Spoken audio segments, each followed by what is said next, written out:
Top quality और consistent performance के लिए सिर्फ सिल्वर पंप्स। टॉप क्वालिटी और कंसिस्टेंट परफॉर्मेंस के लिए सिर्फ सिल्वर पंप्स, नाम याद रखना। या ठिकाणी उपस्थित असलेले आमचे वरिष्ठ सहकारी आणि माझे मित्र विजयबाबू शिवतारेजी, प्रतिष्ठानचे सर्व सहकारी, ब्रिगेडचे सर्व सहकारी, विविध संस्थांचे आलेले सर्व आमचे सहकारी, उपस्थित सर्व बंधू भगिनी आणि मातांनो, सर्वात प्रथम तर छत्रपती संभाजी महाराजांच्या जन्म जयंतीच्या निमित्ताने ज्या पुरंदर किल्ल्यावर छत्रपती संभाजी महाराजांचा जन्म झाला आणि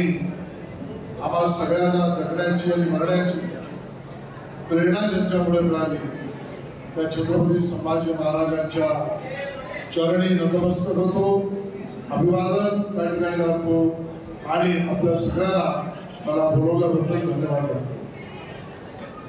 या ठिकाणी पुरंदरचं महत्व बापूंनी त्या ठिकाणी सांगितलं आणि या कार्यक्रमाची सुरुवात सुद्धा बापू तुम्ही केली आणि मग सगळ्या सहकार्यांनी आणि अगदी आपल्या आर्मीने सुद्धा यामध्ये आपापला खारीचा वाटा आज सगळ्यांनी उचलला, याचं मला खूप समाधान आहे। आज छत्रपती संभाजी महाराजांचं नाव आणि त्यांचा पराक्रम हा पूर्ण महाराष्ट्राचा नाही, हिंदुस्थानाच्या परिचयाचा मुद्दा आहे। छत्रपती संभाजी महाराज प्रचंड पराक्रमी, प्रचंड बुद्धिमान आणि बरोबरीने संवेदनशील असं बालपणामध्ये छत्रपती शिवाजी महाराजांबरोबर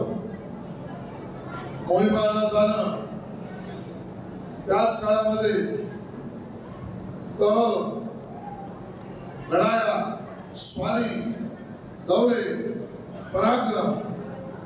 या सगळ्या गोष्टींचं बाळकडूच छत्रपती संभाजी महाराजांना छत्रपती शिवाजी महाराजांच्या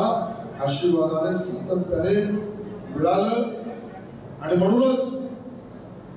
ज्या वेळेला बलाढ्य तत्कालीन क्रूर औरंगजेबाशी लढाई झाली, 9 वर्ष आणि त्यापेक्षा जास्त काळ संभाजी महाराजांनी औरंगजेबाला पळो केलं। इतकी प्रचंड ताकद ही छत्रपती संभाजी महाराजांच्या स्वतःच्या शौर्यामध्ये। छत्रपती संभाजी महाराज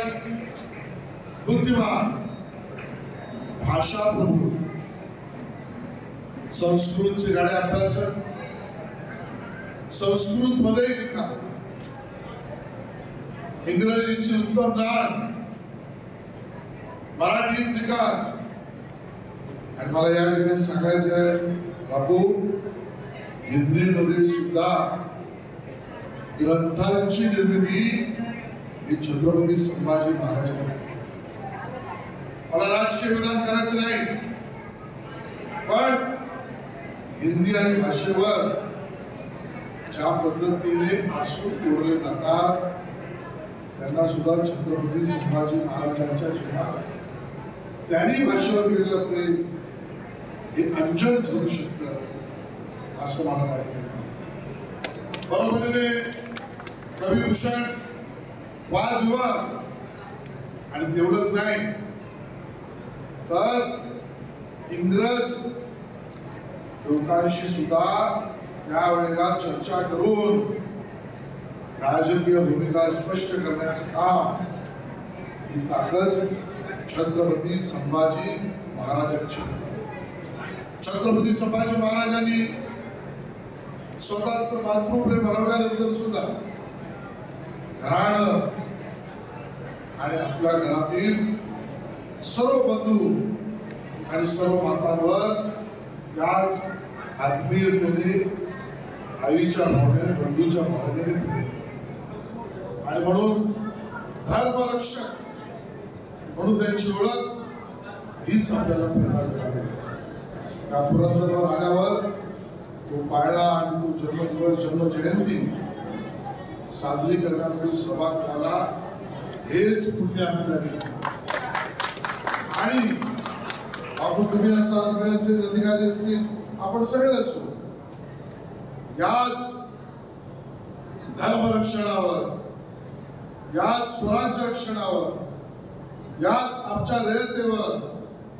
त्यांची सेवा करून वात्सल्य, प्रेम आणि कर्तव्य करणं, याच मार्गावर माननीय मुख्यमंत्री देवेंद्रजी असतील, उपमुख्यमंत्री एकनाथ शिंदे साहेब असतील, उपमुख्यमंत्री अजित दादा असतील, उदय सामंत असेल, मी असेल, आपण असाल, सगळे आपण त्या ठिकाणी मार्गक्रमणा करणं हे आपलं कर्तव्य म्हणून आपण या ठिकाणी बापू माचीचा उल्लेख केला, वाड्याचा उल्लेख केला, ज्या ठिकाणी माझ्या शंभू महाराजांचा जन्म झाला त्या वाड्याच्या भिंती जीर्ण झाल्या आहेत, त्या पुन्हा संवर्धन आणि जतन, त्याबरोबर जी कायद्यात असेल त्या पद्धतीने पुनर्बांधणी, पुनर्वसन पत्र तुम्ही मला दिलं आणि ही मागणी आपल्या सगळ्यांची सुद्धा आहे। खरंय आर्मीकडे किल्ला आहे, आज त्या ठिकाणी आपल्याला जाहीर वचन देतो, भारताच्या संरक्षण मंत्र्यांकडे मी जाऊन बैठक घेईन आणि आर्मीच्या परवानगीच्या बाबतीत त्या ठिकाणी सकारात्मक